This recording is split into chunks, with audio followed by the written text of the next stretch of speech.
오늘 새벽에도 하나님의 은혜가 저와 여러분에게 함께하기를 기원합니다. 오늘은 세대 교체에 대한 말씀입니다. 12절에 여호와께서 모세에게 이르시되 너는 이 아바림 산에 올라가서 내가 이스라엘 자손에게 준 땅을 바라보라. 본 후에는 내 형 아론이 돌아간 것 같이 너도 조상에게로 돌아가리니 이는 신광야에서 회중이 분쟁할 때 너희가 내 명령을 거역하고 그 물가에서 내 거룩함을 그들의 목전에 나타내지 아니하였음이니라. 이 물은 신광야 가데스의 무리바 물이니라. 가데스의 무리바 물은 민수기 20장에 나옵니다. 그때 이스라엘 백성들이 모세와 다투면서 물을 달라고 하였습니다. 하나님께서는 그런 이스라엘에게 아무 말씀 안 하시고 반석에게 명하여 물을 내게 하여 그들이 마시게 하라, 이렇게 말씀하셨습니다. 그런데 모세가 하나님께서 하라고 하신 대로 하지 않고 이스라엘 백성들을 향하여 반역한 너희여 라고 말하면서 내가 너희를 위하여 물을 내랴 하면서 지팡이로 반석을 2번 이렇게 칩니다. 이것은 이제 하나님께서 물을 주라고 한 방식하고는 전혀 상관없는 일을 한 것이지요. 그래도 하나님께서 은혜를 베푸셔서 그들에게 물을 주셨습니다. 그리고 모세에게는 내가 나를 믿지 아니하고 내 거룩함을 나타내지 않았다라고 하시면서 너는 가나안 땅에 들어가지 못한다라고 선언하셨습니다. 오늘 말씀에 들어가지는 못하지만 산에 올라가서 가나안 땅을 볼 수 있게 하나님께서 허락하십니다. 그러자 15절에 모세가 여호와께 여짜와 이르되 여호와 모든 육체의 생명의 하나님이시여 원하건대 한 사람을 이 회중 위에 세워서 그로 그들 앞에 출입하며 그들을 인도하여 출입하게 하사 여호와의 회중이 목자 없는 양과 같이 되지 않게 하옵소서. 모세는 이제 자기가 가나안 땅에 들어가지 못하니까 자신을 대신해서 누군가가 이스라엘을 지도할 사람이 필요하다고 생각했습니다. 그러니까 이스라엘의 다음을 생각한 것이죠. 그래서 하나님께 그들을 인도할 사람을 세워주시기를 간구합니다. 그러자 하나님께서 여호와께서 모세에게 이르시되 눈의 아들 여호수아는 그 안에 영이 머무는 자니. 하나님께서 모세를 섬기던 눈의 아들 여호수아를 이스라엘의 지도자로 정하십니다. 그런데 이때 여호수아 안에 누가 계신다고 하나요? 영이 있다고 합니다. 성령이 계시다고 합니다. 성령이 계신다는 것은 잘 보시기 바랍니다. 성령이 머무는 사람은 하나님 앞에서 어떠한 태도로 살아가는 사람일까요? 하나님의 말씀에 순종하며 살아가는 사람입니다. 또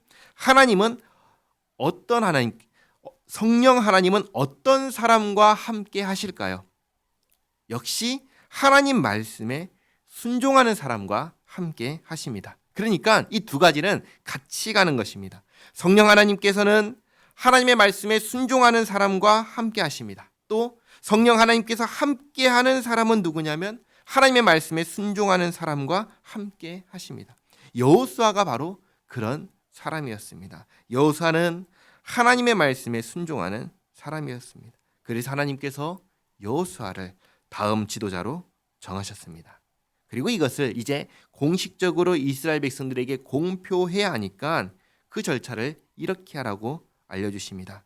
20절 하반절에 너는 데려다가 그에게 안수하고 그를 제사장 엘르아살과 온 회중 앞에 세우고 그들의 목전에서 그에게 위탁하여 내 존귀를 그에게 돌려 이스라엘 자손의 온 회중을 그에게 복종하게 하라. 그러니까 온 회중이 보는 자리에서 모세가 여호수아에게 안수하고 그래서 여호수아가 공식적으로 이스라엘의 인도자가 되게 하라고 하십니다. 그런데 여호수아는 모세와 꼭 같은 인도자는 아닙니다. 이게 무슨 말이냐면 모세는 하나님과 대면하여 말씀을 나눈 사람입니다. 그래서 모세는 오늘 말씀에도 나왔지만 어제 말씀처럼 슬로브아의 딸들이 가지고 온 문제, 이런 문제가 생길 때 어떻게 했죠?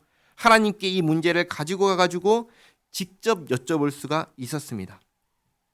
오늘 하나님께서 네가 그 산에 가서 가나안 땅을 보고 그 다음에 너는 죽는다 했을 때 모세는 하나님께 직접 저 다음으로 저를 대신하여 이스라엘 백성들을 인도할 지도자를 세워주십시오라고 대면하여 말을 할 수가 있었습니다. 그러나 여호수아는 그럴 수가 없는 것이죠.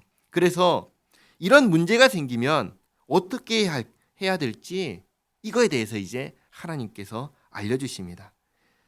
그 전까지는 모세가 직접 하나님과 대면하여 그런 문제를 다 해결했지만 이제는 누가 그것을 대신하냐면 대제사장 엘르아살에게 그 역할을 하게 하십니다. 그래서 21절에 그는 제사장 엘르아살 앞에 설 것이요 엘르아살은 그를 위하여 우림의 판결로서 여호와 앞에 물을 것이요 그와 온 이스라엘 자손 곧 온 회중은 엘르아살의 말을 따라 나가며 들어올 것이니라.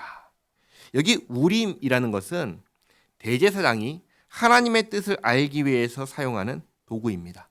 우림과 둠밈이라는 것인데 이게 어떻게 생겼고 어떻게 사용하는지는 알려져 있지 않습니다. 그러나 이것을 사용해서 하나님의 뜻을 알게 하신 것이죠.